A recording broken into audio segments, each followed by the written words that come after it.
Good morning class 8। बेटा आपने chapter first complete कर लिया है। चैप्टर फर्स्ट में जो आपने कंप्लीट किया है बेटा, आपने कॉपी सबमिट की है, चेक हुई है कॉपी। उसमें बहुत सारी गलतियां हैं। मतलब पहली चीज़ जो सबसे सारे बच्चों के लगभग गलत है वो है नंबर लाइन। ठीक है, तो नंबर लाइन तो पहले आप सही कर लीजिए अपनी। सबको मैंने मार्क कर दिया है जहाँ जहाँ उसकी नंबर लाइन में मिस्टेक है। जिसकी कॉपी में मैंने कट किया नंबर लाइन, दोबारा से नंबर लाइन को उसको आप सही से करिए। आप दोबारा वीडियो देखिए नंबर लाइन का, जो मैंने 2 वीडियो बनाए थे नंबर लाइन के, दोनों वीडियो एकदम ध्यान से देखिए और उसके बाद उसको कंप्लीट करिए। ठीक है, और जो भी क्वेश्चंस गलत हैं उनको फिर से आप राइट करिए, कंप्लीट करके कॉपी दोबारा सबमिट करेंगे। ओके, आज हम लोग सेकेंड चैप्टर पे चलते हैं बेटा। सेकेंड चैप्टर क्या है आपका? एक्सपोनेंट्स। ठीक, तो अब एक्सपोनेंट्स क्या होते हैं? एक्सपोनेंट्स मतलब power and exponents, square, square cube. ठीक है, आप पढ़े हो क्लास 5 में, क्लास 6 में आप पढ़ चुके हो। ठीक है, 7 में आपने पढ़ा है स्क्वायर क्या होता है, क्यूब क्या होता है। इसी को थोड़ा डिटेल में जानते हैं तो उसको हम लोग क्या कहते हैं? एक्सपोनेंट्स। ठीक है, पावर्स को हम लोग क्या कहते हैं? पावर मतलब अगर किसी नंबर के ऊपर कोई पावर हो जाती है तो उसको हम लोग क्या कहते हैं? एक्सपोनेंट कहते हैं। ठीक है, तो अब ध्यान दो, इधर कुछ नंबर्स मैंने राइट किए हुए हैं यहाँ पे आपको। 3 की पावर 0 लिखा है, 3 की पावर 1/2 राइट किया है मैंने, 3 की पावर 1 राइट किया है, 3 की पावर 2, 3 की पावर 3, इस तरह से मैंने 3 की पावर -1, -2, -3, इस तरह से बहुत सारे नंबर्स मैंने राइट किए हुए हैं। ठीक है, अब एक्सपोनेंट्स को ज़रा ध्यान से समझिएगा। सबसे पहले आप कैसे राइट करते हो एक्सपोनेंट्स? 3, जैसे एक एग्जांपल ले रहे हैं जो आप पढ़े हो, 3 स्क्वायर। ठीक, तो एग्जांपल आपने लिया क्या? 3 स्क्वायर। तो 3 क्या है, इसका मतलब क्या होता है? इसका मतलब होता है 3 × 3। यही पढ़े हो अब, स्क्वायर का मतलब 3 × 3। अब इसका मतलब क्या हुआ? क्यों 3 को 2 टाइम्स मल्टीप्लाई किया गया? स्क्वायर था इसलिए। तो इस चीज़ को पहले समझ लो अच्छे से। ये 3 क्या है? बेस है। क्या है? 3 बेस है। और ये जो उसके ऊपर पावर है इसको क्या कहते हैं? एक्सपोनेंट कहते हैं। ये जो उसके ऊपर 2 लिखा हुआ है इसको क्या कहते हैं? एक्सपोनेंट किया है। इसी वजह से 3 का बेस का मल्टीप्लाई उतने टाइम्स होता है जितना उसकी एक्सपोनेंशियल पावर होती है। बात समझ में आ रही है? 3 का मल्टीप्लाई, बेस का मल्टीप्लाई उतने टाइम्स हम करते हैं जितनी एक्सपोनेंशियल पावर होती है। और इसको पढ़ते कैसे हैं? अभी तक तो आप कैसे पढ़ रहे थे? 3 स्क्वायर या 3 क्यूब ऐसे पढ़ते थे ना, ये भी सही है। लेकिन इसको जो बेसिक तरीका है पढ़ने का वो क्या है? 3 रेज टू द पावर 2, मतलब 3 की पावर रेज कर दी गई कितनी? 2 टाइम्स। ठीक है, 3 raise to the power 3, 3 raise to the power 4, जो भी लिखा होगा, 3 रेज टू द पावर 10, जैसे भी राइट होगा आप उसको रेज टू द पावर कहेंगे। बात समझ में आ रही है? अच्छा, अब एक चीज़ और ध्यान से देखिए। अब हम लोग चलते हैं जो आप यहाँ पर रिटर्न है उसके ऊपर। ठीक, पहले हम चलते हैं नेचुरल नंबर से। नेचुरल नंबर क्या है? 1 आपको नेचर से मिलता है, नहीं तो नेचुरल नंबर है। तो 3 की पावर 1, 3 की पावर 1 मतलब क्या? क्या बताया गया अभी? कि बेस का उतने टाइम मल्टीप्लाई होता है जितना उसकी पावर होती है। ठीक है, तो 3 की पावर क्या है? 1 है ना बेटा, तो उसको कितनी बार मल्टीप्लाई करेंगे? केवल 1 टाइम मल्टीप्लाई करेंगे। तो 3 की पावर क्या हो जाएगी? 1 हो जाएगी। बात समझ में आ रही है? अब 3 रेज टू द पावर क्या है? 2 लिखा है ना, तो 3 को कितने टाइम्स मल्टीप्लाई करेंगे? 2 टाइम्स, यानी कि 3 × 3। क्लियर? तो आपको पता है इसका आंसर कितना आएगा? 9 आएगा। Clear? Third thing, 3 raise to the power 3, 3 raise to the power 3। अब इसका क्या मतलब हुआ? यानी कि 3 को 3 टाइम्स मल्टीप्लाई करेंगे, बेस को कितने टाइम्स ले जाएंगे? जितना उसकी पावर है। तो 3 × 1 = 3, 3 × 3 = 9, 9 × 3 = 27, 3 × 3 = 9, 9 × 3 = 27। ये हो गया आपका value 3 raise to the power 3 का। ठीक, अच्छा, अब आपको एक और चीज़ देखो, यहाँ पे क्या लिखा है अभी तक? 3 रेज टू द पावर 0, मतलब क्या हुआ इसका? अब 3 रेज टू द पावर 0 कैसे करोगे आप? 3 रेज टू द पावर तो 1 एक ही बार राइट कर दिया, काम खत्म। रो 2 में 2 टाइम्स मल्टीप्लाई किया, 3 में 3 टाइम्स मल्टीप्लाई किया। तो क्या 0 में 0 टाइम्स मल्टीप्लाई करेंगे? तो 0 टाइम्स कैसे मल्टीप्लाई करेंगे? पॉसिबल ही नहीं है। ठीक है, तो ये एक एक्सेप्शन होता है और एक रूल है, एक इम्पॉर्टेंट नोट भी है, इसको आप समझ लो और याद रख लो। अगर किसी भी बेस की पावर 0 हो जाती है, किसी भी नंबर, कोई चाहे वो इंटीजर हो, चाहे वो रेशनल नंबर हो, चाहे वो क्या कहते हैं, कोई भी नंबर हो, उसकी पावर अगर 0 हो जाती है तो क्या हो जाता है? उसकी वैल्यू 1। ठीक, क्या हो जाती है उसकी वैल्यू? 1। कुछ भी है, ये 3 नहीं सिर्फ, अगर यहाँ 10 होता, 10 की पावर भी 0 अगर लिख दी जाती तो उसकी वैल्यू क्या हो जाती? 1। यहाँ अगर 199 होता, उसकी भी पावर अगर 0 लिख देते तो उसकी वैल्यू क्या आ जाती? 1। पूरी वैल्यू ही क्या आ जाएगी?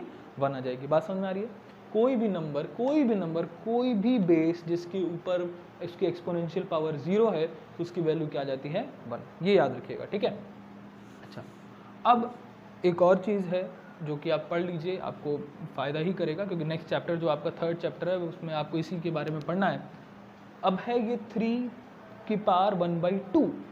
3 की पावर 1/2 कैसे प्लॉट करें भाई? हाफ कैसे मल्टीप्लाई करें? ठीक है, तो इसको राइट करने का तरीका देखो क्या है, आप पढ़े हो, फिर भी एक बार रिकॉल करा रहा हूँ मैं आपको। √3। बात समझ में? अगर 3 की पावर हाफ है इसका मतलब क्या होता है? √3। अब इसको कैसे सॉल्व करते तो आप नेक्स्ट चैप्टर में पढ़ोगे, लेकिन अभी क्या समझो कि अगर पावर हाफ है तो √3, अगर यही पावर 1/3 होती तो क्या करते? √3 कर देते। 1/4 होती तो क्या करते? 4√3 कर देते। बात समझ में आ रही है? तो जितना यहाँ पे फ्रैक्शन का डिनोमिनेटर होगा उतना यहाँ पे राइट कर दोगे। हाँ, केवल स्क्वायर रूट में नहीं राइट करोगे। क्यों? क्योंकि स्क्वायर रूट का मतलब ही स्क्वायर रूट है, स्क्वायर मतलब 2 होता है। ठीक है, ये तो क्लियर हो गया आपको। अब चलते हैं, हम इधर आते हैं। इधर क्या दिखा है? इधर लिखा है 3 की पावर -1। ठीक, 3 की पावर -2, 3 की पावर -3। तो 1 और 2 और 3 तो आपने सॉल्व कर लिया। अब माइनस पावर आ गई, तो -1 क्या है? पहले बताओ, क्या -1 नेचुरल नंबर है? नहीं ना बेटा, माइनस नेचुरल नंबर नहीं है, ये इमेजिनरी नंबर है। हमने अपनी मैथमेटिकल प्रॉब्लम्स को सॉल्व करने के लिए ये समझा कि नहीं, 0 से इधर जैसे राइट साइड जाओगे तो प्लस नंबर्स होते हैं, तो हमने एक उसकी इमेजिनरी नंबर्स बना लिए, एक पैरेलल नंबर्स बना लिए, जिसको हमने नेगेटिव नंबर्स कहा, -1, -2, -3 एंड सो ऑन। ठीक, तो अब बात आती है कि अगर 3 की पावर -1 है तो हम इसको कैसे सॉल्व करेंगे? कैसे सॉल्व करेंगे? ठीक है, अब समझो बात को। अगर किसी की पावर माइनस हो जाती है, क्या अगर आपको भाई खाना खाते हो तो क्या होता है? पावर आती है, ताकत आती है। ठीक है, और अगर आपके अंदर से खाना निकाल लिया जाए, मतलब ब्लड निकाल लिया जाए ढेर सारा, तो क्या होगा? कमज़ोरी आ जाएगी ना। तो मतलब यही है, माइनस का मतलब क्या हो रहा है कि आपके अंदर से पावर आपकी निकाली जा रही है, आपकी पावर -1 कर दी जा रही है, तो यानी कि आप क्या हो जाओगे? कमज़ोर हो जाओगे। ठीक है, तो कमज़ोर यानी कि आपकी वैल्यू घट जाएगी, आपकी वैल्यू कम हो जाएगी। तो अब देखो यहाँ पे क्या है, 3 की पावर -1, पहले इस माइनस को, इस 3 को खाना पड़ेगा भाई। ठीक है, तब हम सॉल्व कर पाएंगे। तो ये जैसे ही माइनस खाएगा इसकी वैल्यू घट जाएगी। अच्छा, एक चीज़ और आपको याद है कि जब भी कोई नंबर होता था, अगर उसके अपॉन में कुछ नहीं है और उसको हमें रेशनल नंबर बनाना है तो हम क्या करते थे? उसके अपॉन 1 कर देते थे, ऐसे अपॉन 1 कर देते थे ना। 3/1 अब एक रेशनल नंबर हो गया ये। ठीक है, इसको आप ऐसे ब्रैकेट में डाल दो। ठीक है, ऐसे ब्रैकेट में डाल दो आप इसको। अब क्या है, अब आपको क्या दिख रहा है कि 3/1 की पावर -1। ठीक, अब इस 3 को, इस -1 को खा जाना है। तो अब जब ये 3 इस माइनस को खाएगा तो क्या होगा? माइनस को खाते ही कमज़ोर हो जाएगा। कमज़ोर होगा तो क्या होगा? ये न्यूमरेटर से गिर के डिनोमिनेटर में आ जाएगा। बात समझ में आ रही है? न्यूमरेटर से गिर के डिनोमिनेटर में आ जाएगा। और डिनोमिनेटर वाला कहेगा नहीं भाई, अब तो बस आप हमसे नीचे हो गए, अब आप माइनस खा लियो, अब आप कमज़ोर हो गए, अब हम ऊपर जा रहे हैं, 1 ऊपर चला जाएगा। बात समझ में आ रही है? तो उसकी वैल्यू क्या हो जाएगी? 1/3 पावर 1। बात समझ में आई? अब देखो, ध्यान समझो, रूल जो है वो बता दे रहा हूँ, इसे तो याद करने के लिए आपको बताया मैं। अगर माइनस पावर माइनस में है तो इस माइनस को एलिमिनेट करने के लिए हम क्या करते हैं? हम नंबर का रेसिप्रोकल कर देते हैं। ठीक है, मीन्स न्यूमरेटर को डिनोमिनेटर की जगह बना देते हैं और डिनोमिनेटर को न्यूमरेटर बना देते हैं। बात समझ में आ गई?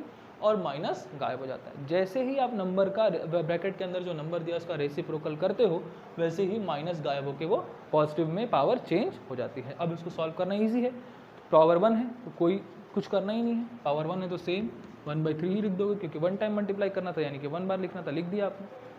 -2 है तो क्या करोगे? पहले तो -2 को माइनस को खाओगे, माइनस खाया तो 1/3, पावर क्या हो गई? 2। अब एक बात ध्यान दो बेटा कि ये तो इंटीजर्स था 3, 1, 4, ये 1/3 क्या है? रेशनल नंबर है और इसकी होल पावर 2 है। बात समझना, 1/3 क्या है? रेशनल नंबर है, उसकी होल पावर 2 है। मतलब कि 1 में भी इफेक्ट पावर है और 3 को भी पावर है। 1 को भी पावर दे दी गई है और 3 को भी पावर दी गई है। तो क्या हो जाएगा? ये 1/3 इंटू 1/3, दोनों का मल्टीप्लाई होगा, सिर्फ 3 का ही नहीं होगा, दोनों का होगा। क्यों?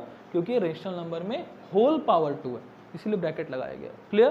तो अब दोनों का मल्टीप्लाई होगा, दोनों का मल्टीप्लाई आप कर दीजिए। क्या हो गया भाई, 1 इंटू 1 1, 3 3 जा 9, ठीक है। न्यूमरेटर का न्यूमरेटर से मल्टीप्लाई, डिनोमिनेटर का डिनोमिनेटर से मल्टीप्लाई, क्लियर है, ठीक। सेम प्रोसेस यहाँ पे भी आप करोगे। चलो बताओ, पहले क्या करोगे, पहले 1/3 करोगे, पावर क्या हो जाएगी, पॉजिटिव हो जाएगी।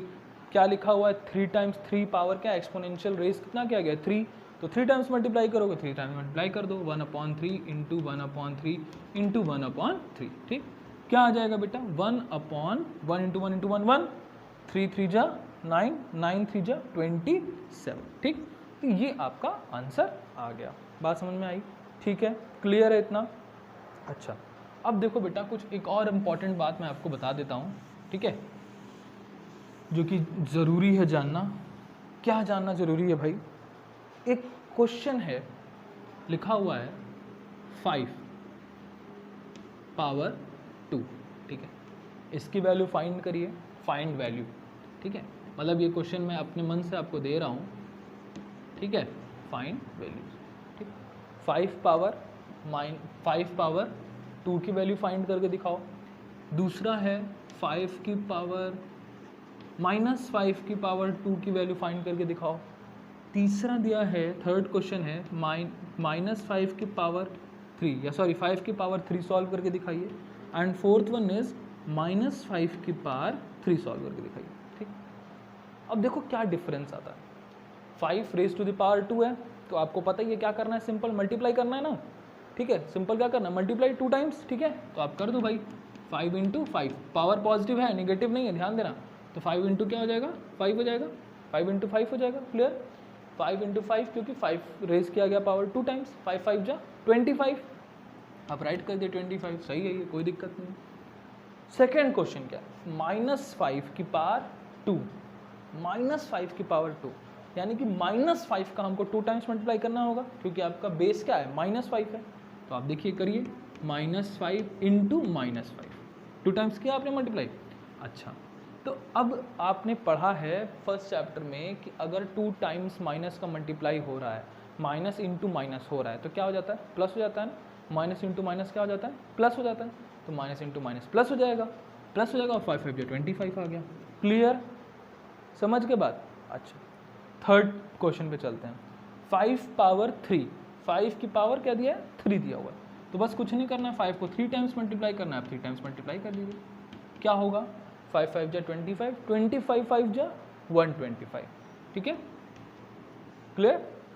अच्छा, अब फोर्थ पे चलें, इसमें -5 का 3 टाइम्स मल्टीप्लाई करना है, -5 का, तो -5 इंटू -5 इंटू माइनस, ठीक, 5 5 जा 25, प्लस माइनस माइनस प्लस भी हो गया।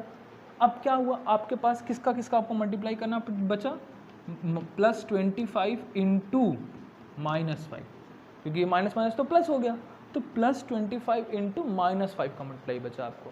यानी कि अगर प्लस और माइनस का मल्टीप्लाई करते तो क्या हो जाता है, मैंने आपको बताया था कि जब भी एक पॉजिटिव और एक निगेटिव इंटीजर का मल्टीप्लाई होता है तो हमेशा आंसर क्या मिलता है, निगेटिव मिलता है, ठीक है। मैटर नहीं करता कि पॉजिटिव इंटीजर बड़ा है कि निगेटिव इंटीजर बड़ा है, ये मैटर मल्टीप्लिकेशन में नहीं करता। हमेशा याद रखिएगा, जब भी एक पॉजिटिव एक निगेटिव नंबर का मल्टीप्लाई होता है तो आपको क्या मिलता है, रिजल्ट निगेटिव। क्यों, देखो बेटा, एक सिंपल फिनोमेना है, दो लोग में लड़ाई हो जाए अगर, एक अच्छा एक बुरा, तो नुकसान तो दोनों का ही होगा ना, चाहे अच्छा हो चाहे बुरा। तो नुकसान मतलब क्या होता है, माइनस, लॉस मीन्स माइनस। तो वही बात है कि अगर एक अच्छे इंसान यानी कि पॉजिटिव इंसान और एक नेगेटिव इंसान में लड़ाई हो रही है तो नेगेटिव ही बन जाएंगे, दोनों नेगेटिव बन जाएंगे, क्यों, लड़ाई कर रही है, ठीक है। यानी कि अब आपके पास क्या मिलेगा, माइनस में ही रिजल्ट आपका आएगा। तो क्या आया, -125, क्लियर है ये बात, आपको क्लियर है। तो इससे आपने क्या कंक्लूजन निकाला, इससे कंक्लूजन ये निकल रहा है बेटा कि अगर पावर 2 है, यानी कि क्या है, 2 क्या है, कौन सा नंबर है, इवन नंबर। 2 कौन सा नंबर है, इवन नंबर। अगर पावर इवन है और बेस निगेटिव है, अगर पावर इवन है और बेस क्या है, निगेटिव है, तो भी आपको रिजल्ट क्या मिल रहा है, पॉजिटिव। पावर इवन होने की वजह से निगेटिव बेस का भी रिजल्ट आपको पॉजिटिव मिलेगा। लेकिन अगर पावर ऑड है और आपका बेस क्या है, निगेटिव है, तो आपको निगेटिव ही रिजल्ट मिलेगा। क्लियर, दोबारा से समझ लीजिए, पॉजिटिव में तो कोई प्रॉब्लम नहीं है, लेकिन अगर बेस निगेटिव है और पावर इवन है तो आपको क्या मिलेगा, पॉजिटिव रिजल्ट मिलेगा। अगर बेस नेगेटिव है और पावर ऑड है तो आपको क्या रिजल्ट मिलेगा, नेगेटिव रिजल्ट मिलेगा। क्लियर है ये बात आपको, ठीक है। तो आपको मैंने रेशनल नंबर के बारे में इंट्रो दे दिया है बेटा कि एक्सपोनेंट्स कैसे होते हैं, ठीक है। एक्सपोनेंट्स रेशनल नंबर के साथ कैसे ऑपरेशन होता है वो आपको बता दिया है। नेक्स्ट वीडियो में आप लॉज के बारे में पढ़ेंगे। Okay class 8, thank you.